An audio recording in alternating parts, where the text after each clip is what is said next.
Today's November 6th, 2025. Current Bitcoin price is $101,556. Welcome to the BitBite podcast, your source for news and information about Bitcoin and the cryptocurrency space. This podcast is meant for educational and entertainment purposes only and is not financial advice.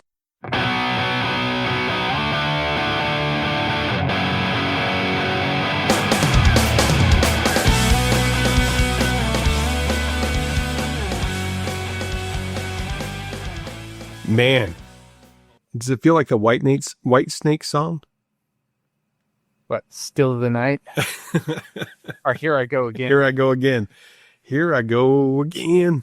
Yeah, that's kind of what I'm feeling. I don't know. So initial reaction? What's your reaction to the price action that we got going on? Brutal. Yeah, brutal. I know, it just felt like things kind of collapsed for a bit last week, and then they started picking up some steam, but got up to what? About the 116 last week? 116 on the 29th.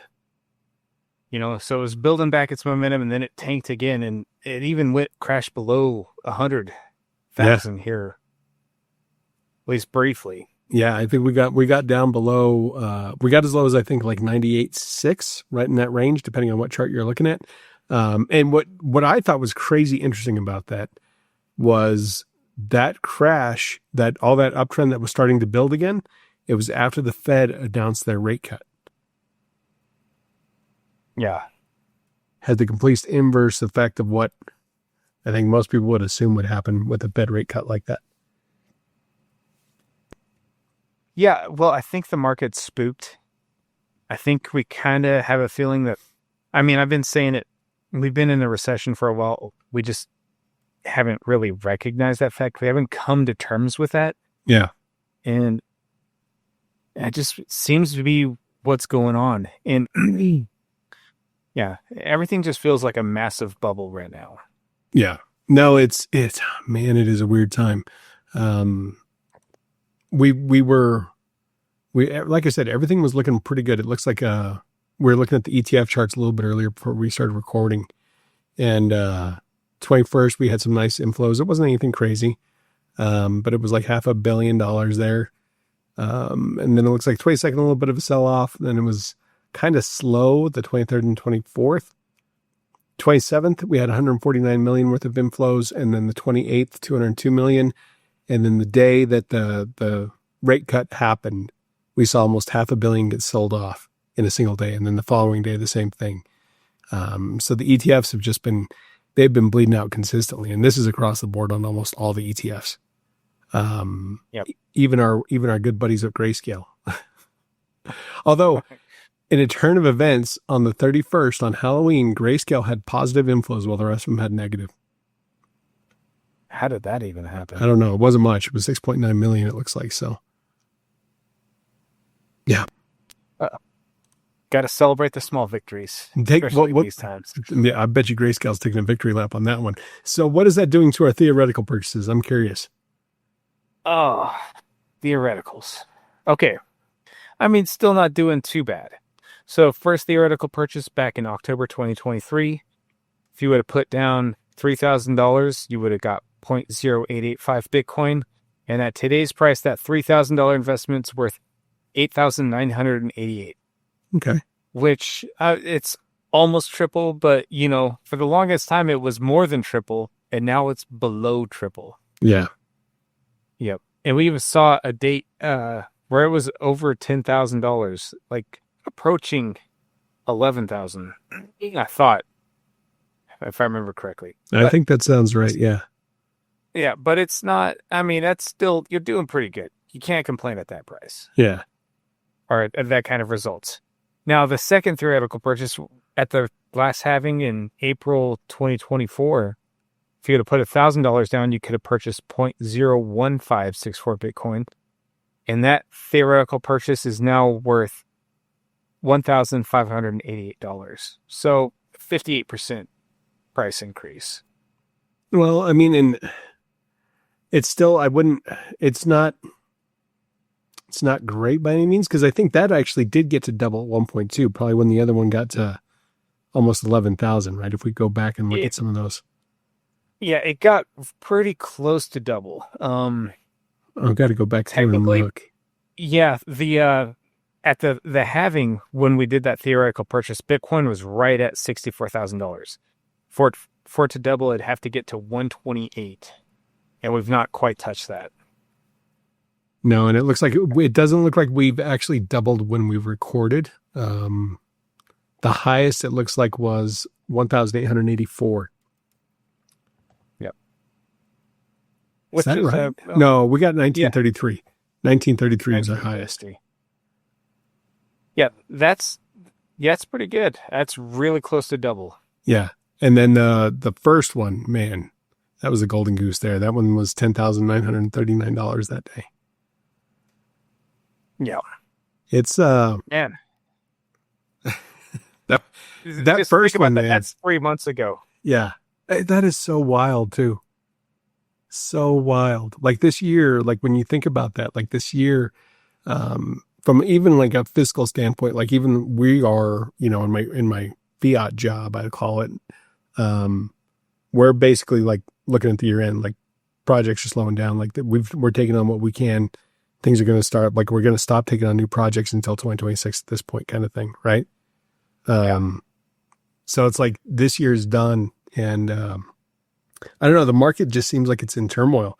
And I mean, seeing those prices like that, there's still decent returns, but it's not what you would expect to see returns of Bitcoin on. Yeah. The 2023 one, beautiful. But after that, yeah. Yeah. No, it was beautiful at that point. But I think a lot of people are really tired. They were expecting certain things, and we've definitely not quite lived up to that. I mean, we did cross the six figures, but we've been above six figures for the most part. Yeah. Past several months, but man, it's been a bumpy ride, and the falls seem to be quicker than the pullbacks are better than the upswings. Yeah. Are not better, but they're more dynamic move than what we would see in the price increase, right? Like we haven't seen that crazy explosive move in the price up. We've seen some decent moves, but it hasn't been that crazy, like face melting, oh my God, euphoria state. And we've talked about that repeatedly. This has just been such a different cycle, or at least the feeling of a different cycle. And I think you brought up a good point of that, is that so much of this happened prior to the halving, which doesn't happen. Yep, that's the first time. And that's what makes this bull cycle just feel like it's so much longer. Yeah. Yeah, it's been a grind. I mean, and not in a bad way, I don't think. I mean, because you were kind of talking about that before too. Like, I mean, we had Bitcoin crash below 100,000. Oh my God. Like, it's kind of, it's funny, but at the same time, it's like, wow. I don't know. I still feel like retail is largely absent. Well, when we recorded a year ago, right after the election, or did we record basically a day after the election? I think so. I believe we did. And actually, yeah, it was a year ago to this date. The price was 75,324. Yeah. And we were pretty happy with that. Yeah, that was a pretty big move off. I mean, because we broke through the bull market doors. Like that was it, right? Because we peaked at 69, nice, that we had from the previous cycle. Yep. Yeah, it's interesting, and I don't know. I don't know how to feel about a lot of this stuff right now. The markets, they're pinning a lot of what happened with the price of Bitcoin on concerns over overinflated AI stock market, kind of like what we saw when DeepMind? Is that the name of the Chinese? DeepSeek.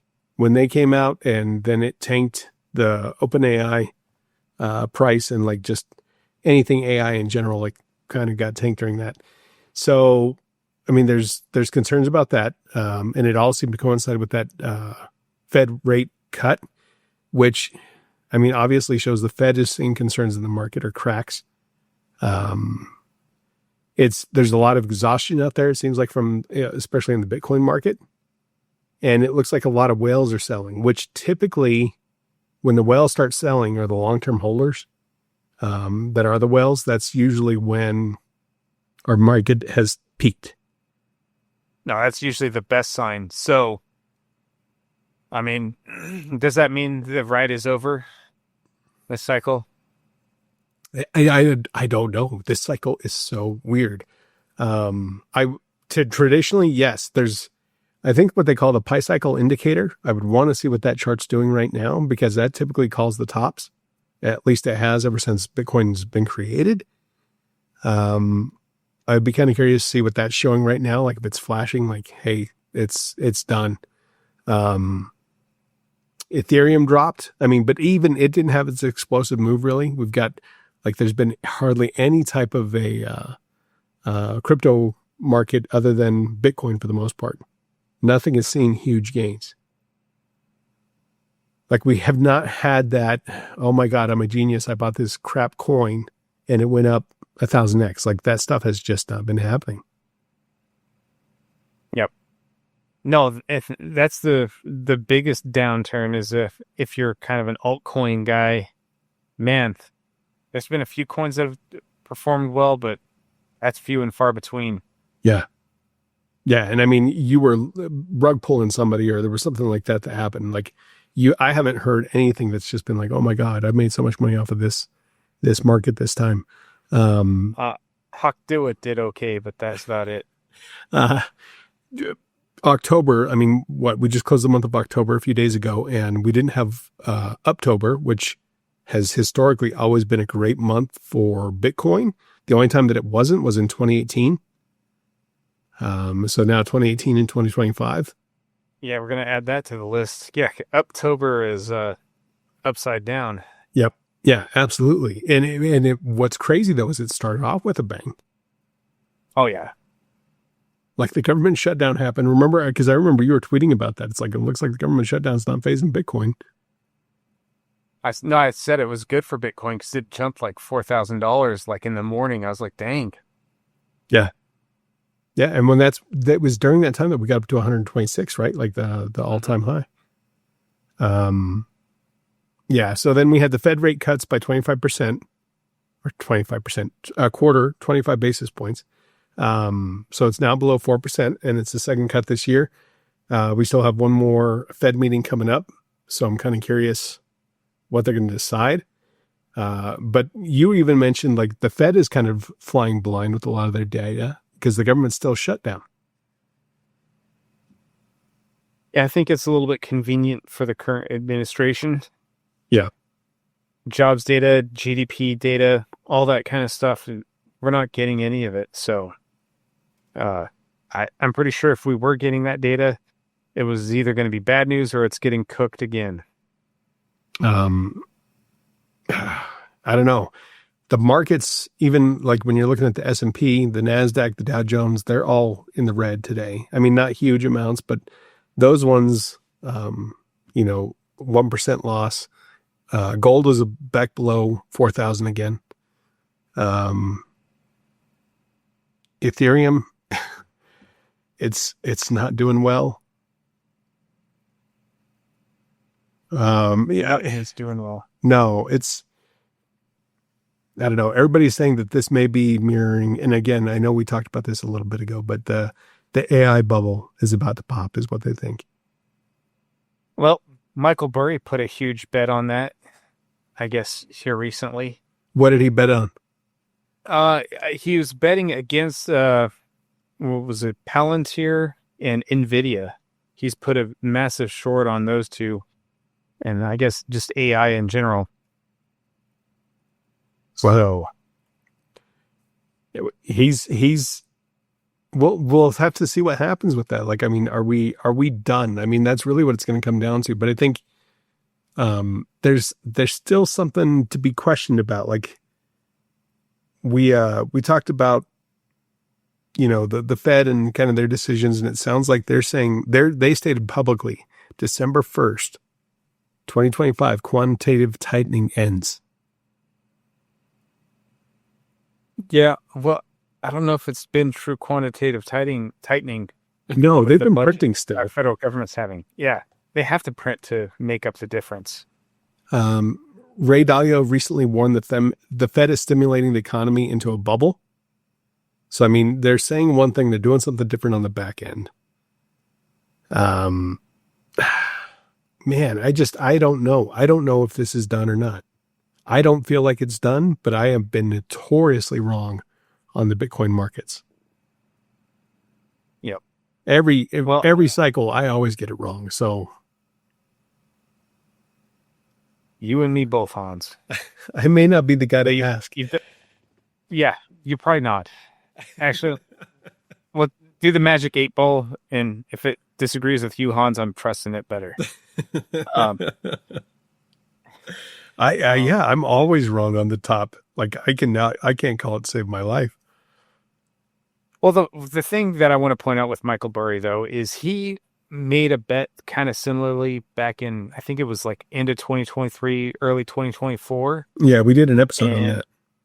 Yeah, and he got liquidated. Mm-hmm. So, I mean, his shorts have not been paying off for him. He did amazing in 2008 because he really did call the real estate market and all those, banks associated with it. So, but his he doesn't exactly have the Midas touch when it comes to shorting. Yeah. So, it remains to be seen. I do kind of agree with him, though. I do think the economy's been lagging for quite some time. I think it really has been in a recession sometime during Biden's administration. We've just stayed on that same track. But as that old saying goes with markets, is the market can stay irrational a lot longer than you can stay solvent. Yeah. Yeah, no, I completely agree. And I mean, I think you're right. Like we have not seen the only thing I think in the market that has actually kept everything afloat has been this bet on AI.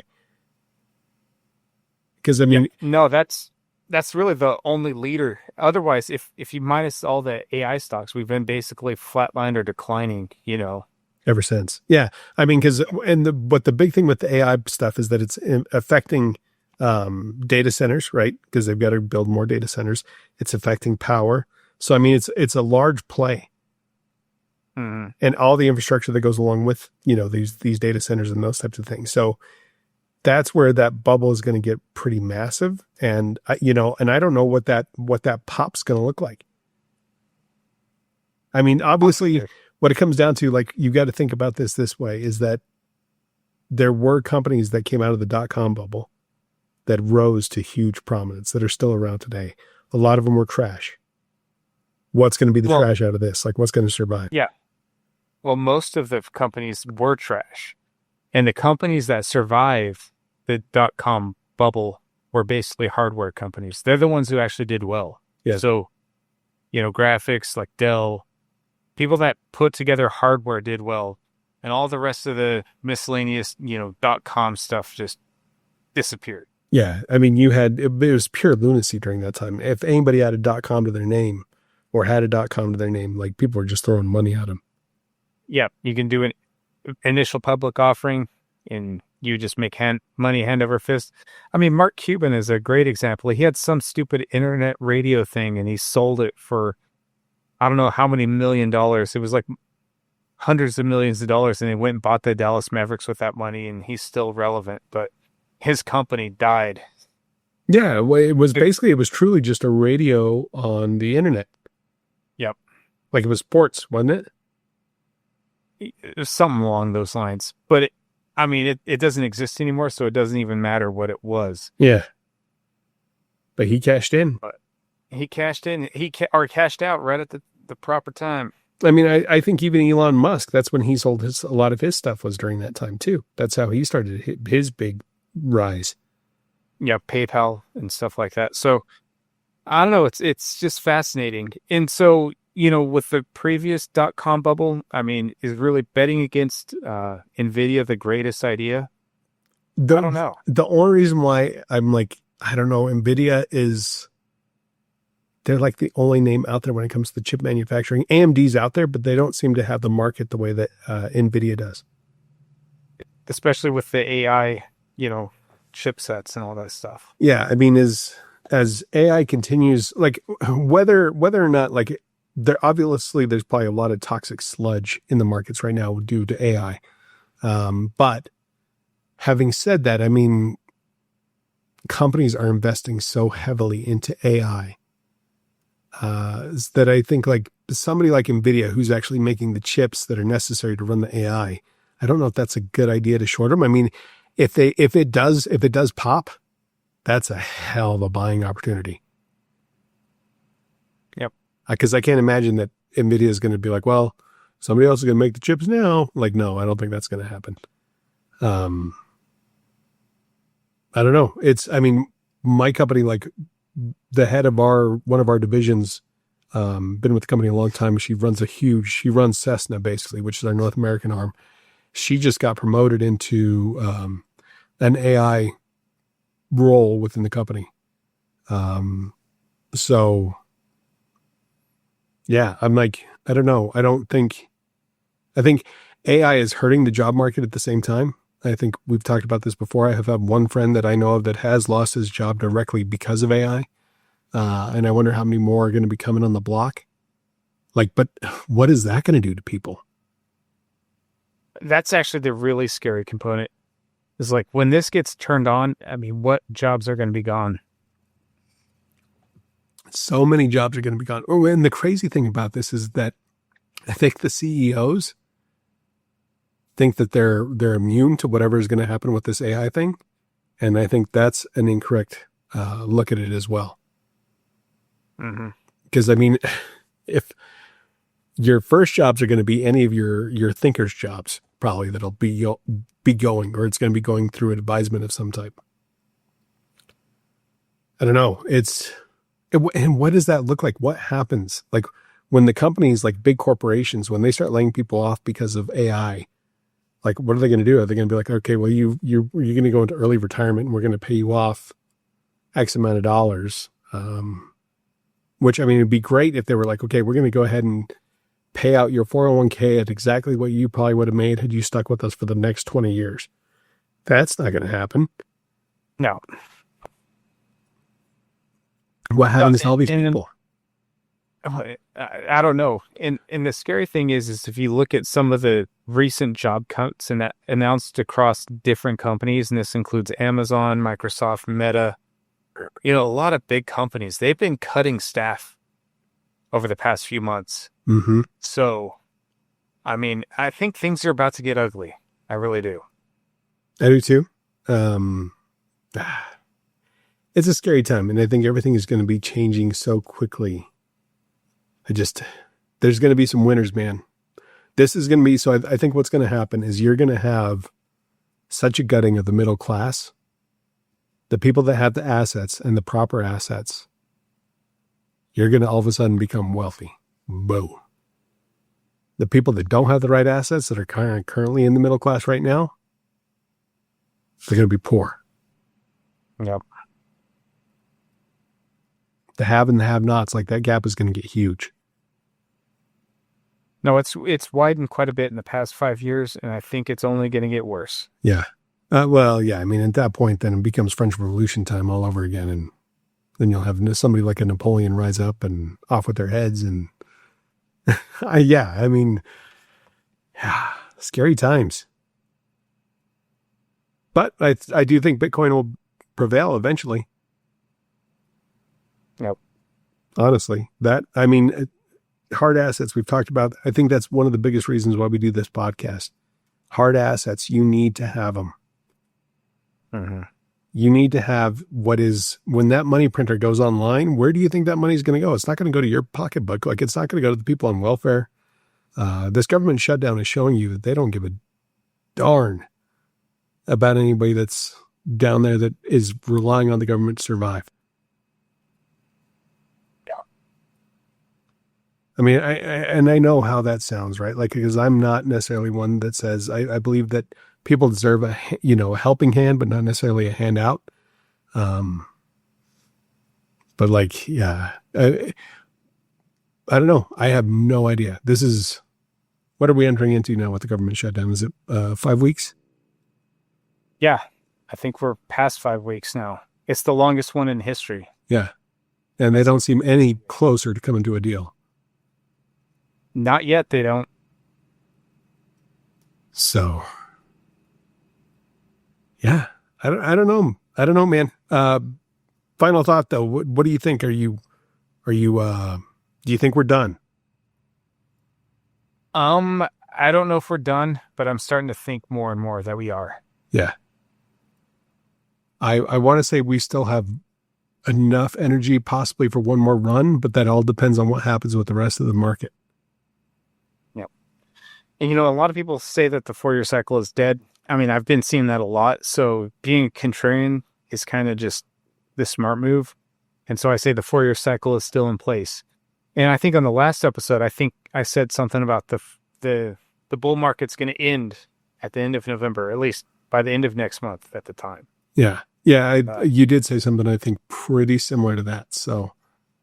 Yeah. And I kind of, I'm looking at that. I'm like, man, maybe I was a little bit more prescient than I thought. Oh, time will tell. Time will tell. We'll have to see. I mean, I apologize that we missed this last week. I was traveling quite a bit, so we didn't get to record. But as this kind of continues to develop, because I think this is going to be a pretty big make or break month for all this. If we can regain some ground and hold steady without it just being kind of like a dead cat bounce kind of reaction, then I think that we may possibly have a still like gas for one more run up. But if we start to continue to tank, like if next time we record, we're at 90,000, 89,000, I think we're done. Yeah. I think we're done at that I agree. Point. Yeah. If we cross down below 90,000, I think it's game over. Yeah. I think the market, we're going to be in a crypto winter. We'll have to see how long it lasts, but yeah. Anything else you wanted to add this evening? I think I'm depressed enough. I'm out. I know. I still think Bitcoin's a solid buy, but I would say at this point, you may want to wait and see what the market's going to do. Yep. I agree. And then we'll listen to Rick and he'll tell you when to buy at the bottom because he's good at calling that stuff. Not financial advice. Not financial advice. And you know what? It's basically a year out from after the peak. Yeah. It's usually not a bad time. So. Yep. I agree. But thank you all for listening. We do appreciate you. And we'll talk to you all soon.